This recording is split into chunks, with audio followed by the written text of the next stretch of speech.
மாவீரன் வெள்ளையப்பன் அவருடைய இந்த 13வது ஆண்டு புகழஞ்சலி நிகழ்ச்சிக்கு வருகை தந்திருக்கக்கூடிய இருகரம் கூப்பி வணங்கி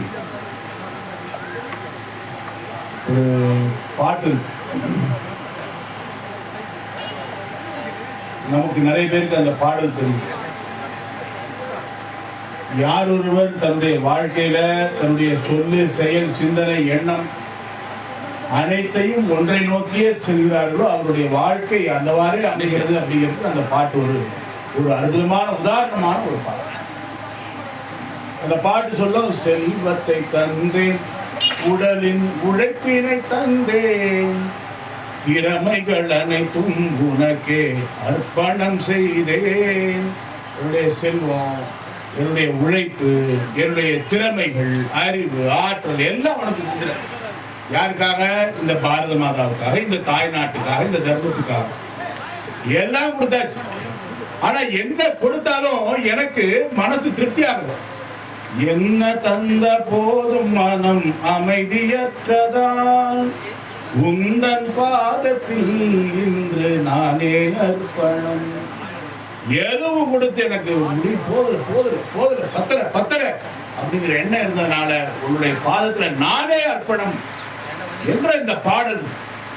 அப்படி நம்முடைய உடல், பொருள், ஆவி அனைத்துமே இந்த தேசத்திற்காக, இந்த தர்மத்திற்காக என்று வாழக்கூடிய வாழ்க்கை வாழ்ந்தவர் வெள்ளையப்பன் அவர்கள் என்பதனால இந்த பாடலுக்கும் கூட ஒரு உதாரணமாக அவர் வாழ்ந்திருக்கிறார். அவருடைய வாழ்க்கை, தன்னுடைய வாழ்வில எல்லாத்தையும் தேசத்திற்காக, இந்த தர்மத்திற்காக. அதனாலதான் நாம் சொல்றோம் மாவீரன் என்று சொல்றோம். மாவீரன் என்று சொல்றோம். கோழைகளால எதிர்த்து நின்று போராட வக்கற்ற தூள் காரி துப்பத்துக்கு கூட நம்ம எச்சல வேஸ்ட் பண்ணக்கூடாத ஒரு கோழைகளினுடைய அந்த வேலை எதிர்த்து நின்று போராடி இருந்தா அவர்கிட்ட எதிர்த்து கூட நின்று முடியாது. அத்தனை பேர் நீங்க என்ன சொல்லிருக்கீங்க? அவரோட உடல் உயிருமாக, நகமும் சதையுமாக இங்க இருந்து வாழ்ந்தவர்கள் அத்தனை பேர் நீங்க. உங்களை விட அதிகமா எனக்கு தெரியாது. ஆனாலும் கூட அவர் எப்படி வாழ்ந்திருக்காருன்னா ஒரு குணக்குன்றாக வாழ்ந்திருக்கிறார். நீங்க சொன்னதனுடைய அடிப்படையில் எனக்கும் அறிமுகம் உண்டு, நானும் பழகியிருக்கேன், அவரோடு சேர்ந்து பயணித்திருக்கிறேன். பெரிய நீண்ட நாட்களாக மாநில குழுவோடு இல்லைனாலும் கூட கொஞ்ச நாட்கள் இருந்தோம். நீங்க சொன்ன அத்தனை குணங்களும் அவருடைய உயர்ந்த குணங்கள். எளிமை, நேர்மை, உண்மை, அர்ப்பணிப்பு, இணைந்து இணக்கமாக வேலை செய்தல், தியாகம், தீரம், வீரம், ஒரு தலைமை பண்புக்குரிய குணங்கள் என்னெல்லாம் தேவையோ, ஒரு தலைவனுக்குரிய ஒரு குணம் என்னெல்லாம் தேவையோ அத்தனை குணங்களையும் கொண்டிருந்தார். ஆனால் தலைவனாக இல்லை, தலைவர்களை உருவாக்குபவர்களாக மாறினார். அதுதான் அவருடைய விஷயம். இங்க இருக்கக்கூடிய எல்லாரும் அவருடைய அனுபவத்தை சொன்னாங்க. 2012ஆம் ஆண்டு தேனியில ஒரு சந்திப்பு நடக்கும், முழுநேர ஊழியர்களுக்கான சந்திப்பு. அதன் பிறகு மாநில பொறுப்பாளர்கள் எல்லாம் சந்திக்கும். அப்ப சந்திக்கிற போது அவர், நான் இத்தனை நாட்களா முழுநேர ஊழியராக இருந்தேன், இருந்தாலும் இப்பதான் சரியா இருக்கேன் அப்படிங்கிற மாதிரி சொல்றாரு. தன்னுடைய வாழ்க்கையை மீண்டும் மீண்டும் ஆலோசனை பண்ணி இது சரியான பாதை தானே, இது சரியான பாதை தானே, உடற்பயிற்சி எல்லாம் செய்யாம இருந்தேன், கொஞ்சம் சரியான வகையில நேர மேலாண்மை, டைம் மேனேஜ்மெண்ட் கொஞ்சம் சரியில்லாம இருந்தது, இது எல்லாத்தையும் நான் முறைப்படுத்தி கொண்டிருக்கேன். இப்பதான் நான் வந்து ஒரு முழுநேர ஊழியர்களுக்கான ஒரு முழுமையான தகுதி பெற்றவனார். அவ்வளவு எளிமையா சொல்றாரு. நீண்ட நாட்களாக இங்க அமைப்பாளராக இருந்திருக்காரு, முழுநேரமா இருந்திருக்காரு, மாநில செயலாளராக இருந்திருக்காரு. தன்னை ஒவ்வொரு நேரத்திலையும் இயக்கம் என்ன எதிர்பார்க்கணும், இயக்கத்துக்கு ஏற்ற மாதிரி மாத்திக்கிட்டாரு. நிறைய பேர் சொன்னாங்க படிக்கல அப்படின்னு சொல்லிட்டு. படிப்புக்கும் அறிவுக்கும் சம்மந்தமே கிடையாது. படிப்புக்கும் அறிவுக்கும் சம்மந்தமே கிடையாது. பெரிய அறிவாளி மெத்த படிச்சவனா இருக்க மாட்டான். ஆனா அறிவாளி தன்னை எதற்கு தேவையோ அதற்கு தயார்படுத்திக் கொள்வா, மறந்துடக்கூடாது. இயக்கத்திற்கு என்ன தேவையோ அதற்காக தன்னை முழுமையாக தயார்படுத்திக் கொண்டார். எந்த இடத்துல எப்படி பேசணும், எப்படி ஒரு விஷயத்தை சமாளிக்கணும், எப்படி டாக்கிள் பண்ணணும், அதிகாரிகள் கிட்ட எப்படி இருக்கணும், நம்முடைய உடன் பணியாற்றக்கூடிய பொறுப்பாளர்கிட்ட எப்படி இருக்கணும், அத்தனை விஷயத்தையும் எழுத்தாற்றல் பெற்றவராக, பேச்சாற்றல் பெற்றவராக, எல்லா விதமான குணங்களையும் பெற்று ஒரு குணத்தினுடைய குன்றாக திகழ்ந்தார் வெள்ளையப்பன். அதனால அந்த இழப்பு ஒரு மிகப்பெரிய பேரிழப்பு. கோழைகளால அந்த செய்த இழப்பு நம்மளால தாங்க முடியாத இழப்பாக. யோசனை செய்து பாருங்க, எங்கேயோ பிறந்தது ஒரு இடம்,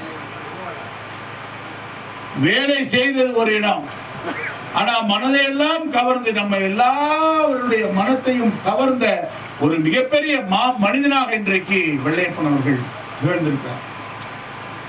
ஒரு கேட்டலிஸ்ட், ஒரு நல்ல ஒரு இயக்கத்தை வழிநடத்தக்கூடியவர், ஒரு தலைமை பண்பை கொண்டவர் எப்படி இருக்குன்னா ஒரு கேட்டலிஸ்டா இருக்கணும், ஒரு ஊக்கியாக இருக்கணும்.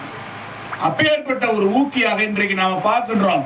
ஒரு தலை சிறந்த பொறுப்பாளர்களை இங்க இருக்கக்கூடிய பல பேர், நம்முடைய மகேஷா இருக்கட்டும், ராஜேஷா இருக்கட்டும், எல்லாரையும் உருவாக்கிய ஒரு நற்பண்புகளை கொண்ட ஒரு மாமனிதர் அப்படி சொன்னா நம்முடைய வெள்ளையப்பன் தான். சுவாமி விவேகானந்தர் தன்னுடைய வாழ்க்கையில 2 வார்த்தை சொல்றார், மிக முக்கியமானது. தியாகமும் தொண்டும் தான் தலை சிறந்ததுன்னு சொல்றார். அந்த தியாகத்திற்கும் தொண்டிற்கும் ஒரு அடையாளமாக திகழ்ந்தவர். 2வது ஒன்று சொல்றார், பி அண்ட் மேக், ஆகு ஆக்கு, ஆகுக ஆக்குக. நான் முதல்ல ஆகணும், நான் சிறந்த முழுநேர ஊழியராக ஆகணும், நான் சிறந்த இயக்கத்தினுடைய ஒரு சிறந்த பொறுப்பாளராக மாறணும், அப்ப நான் மற்றவர்களை ஆட்க முடியும். அந்த வாழ்க்கைக்கு சரியான அர்த்தத்தை கொடுத்தவர் வெள்ளையப்பன். தான் எப்படி 95 வந்தாரு, இங்க இருக்கக்கூடிய அத்தனை பேருடைய மனங்களை வென்றெடுத்தார். எப்பேற்பட்ட பெரிய பெரிய ஆட்களை கூட நானும் அந்த வரலாறு எல்லாம் சொல்ற போதெல்லாம் கேட்டு பிரமிச்சு போயிருக்கோம், தெரிஞ்சிருக்கு. இருந்தாலும் கூட கேட்க கேட்க கேட்க கேட்க எப்படி இப்படி ஒரு மனதை கவரக்கூடிய ஒரு மனிதராக அவர் திகழ்ந்திருக்கிறார். ஒரு திமுகவை சேர்ந்தவரை கொண்டு வந்திருக்கிறார். ஒரு மிகப்பெரிய ஒரு கல்வி நிறுவனத்தை சேர்ந்த தலைவரை தன்னோடு இணைத்துக் கொண்டு பணியாற்றிருக்கிறார். பெரிய தொழிலதிபர்களை தன்னோடு இணைத்து பணியாற்றுகிறார். மிக சாதாரணமாக இருக்கக்கூடிய சகோதரர்களை தன்னோடு இணைத்துக் கொண்டு பணியாற்றுகிறார். ஒரு கிருஷ்ணன் எப்படி, ஒரு கிருஷ்ண பரமாத்மா தன்னுடைய தேவைகளை அந்த குருட்சேத்திர போர், அந்த தர்மம் வெல்ல வேண்டும் என்பதற்காக குருட்சேத்திர போரை நடத்துவதற்காக யாரையெல்லாம் தன்னோடு இணைத்துக் கொள்ள வேண்டுமோ இணைத்துக் கொண்டு பயணித்தானோ, அதுபோல ஒரு கிருஷ்ண பரமாத்மா போல இந்த தர்மம் காக்கின்ற பணியில, இந்த தேசம் காக்கின்ற உன்னதமான இந்து முன்னணியுடைய பணியில எல்லாவற்றையும் இணைத்துக் கொண்டு பயணித்து, ஏன்னா இந்த தர்மத்தையும் தேசத்தையும் காப்பதுதான் தலையாய பணி, அதை தவிர்த்து வேற எதுவும் முக்கியமில்லை என்று வாழ்ந்த வெள்ளையப்பன் அவர்கள் நிச்சயமாக ஒரு மிகப்பெரிய தலைமை பண்புடைய ஆற்றல் மிக்க ஒரு மிகப்பெரிய ஒரு மாமனிதர். அப்பேற்பட்ட அந்த மாமனிதனுடைய நிகழ்ச்சியில நான் இங்க கலந்துகிட்டதுல எனக்கு ஒரு மிகப்பெரிய மகிழ்ச்சி. ரொம்ப நாளுக்கு முன்னாடி வந்திருக்கேன், ஒரு 8-9 வருஷத்துக்கு முன்னாடி. இந்த முறை வரணும் அப்படின்னு சொல்லிட்டு ஒரு ஆர்வத்தோட இங்க வந்தேன். அந்த 13 ஆண்டுகள் கடந்தாலும் கூட இப்ப நடந்த மாதிரி இருக்கு. அவரு பொதுவாக சொல்லுவாங்க, இந்து தர்மத்துல ஆன்மா அழிவதில்லை, ஆன்மாவுக்கு அழிவு கிடையாது, ஆன்மாவை வாளால வெட்ட முடியாது, ஆன்மாவை தீயால எரிக்க முடியாது, ஆன்மாவை நீரால அழிக்க முடியாது. அந்த ஆன்மாவாக உள்ளுணர்வாக நம்மோடு சேர்ந்து இன்றைக்கும் வெள்ளையப்பன் நம்மோடு தான் இருக்கிறாரு, நம்ம எல்லாம் வழிநடத்தி கொண்டிருக்கிறாரு. அவருடைய அந்த ஊக்கமும் உற்சாகமும் உத்வேகமும் நம்மை பணி செய்வதற்கான ஒரு ஊக்கமும் உற்சாகமாக அது மாறும், ஒரு கிரியா ஊக்கியாக அது மாறும். நாம செய்ய வேண்டியதெல்லாம் ஒண்ணுதான், சுயம்புவாக மாறணும். வெள்ளையப்பன் சுயம்புதான். கோபால்ஜியினால அவர் வழிநடத்தப்பட்டிருக்கலாம், ஆனா எல்லா நிகழ்ச்சியும் அவர் யோசனை பண்ணினார். அவர் சுயம்புவாக சில விஷயங்களை முடிவு பண்ணினார். அப்படி சுயம்புவாக தானாக வேலை செய்கின்ற ஒரு எண்ணத்தை என்னுடைய பகுதியில அமைப்பு போகணும், என்னுடைய பகுதியில இந்த விஷயங்களை சரியாக்கணும் அப்படிங்கிற எண்ணம் நமக்கு உருவாக வேண்டும். அதுதான் அவர் வாழ்க்கை சொல்லக்கூடிய செய்தி. நம்ம அதனால ஏதோ ஒரு வெள்ளையப்பனை பார்த்து நாம் அப்படி பண்ணாரு இப்படி பண்ணினாரு ஆச்சரியப்பட்டு அவருக்கு புகழஞ்சலி செலுத்துறோம், அதோடு நம்முடைய வேலை நிக்காது.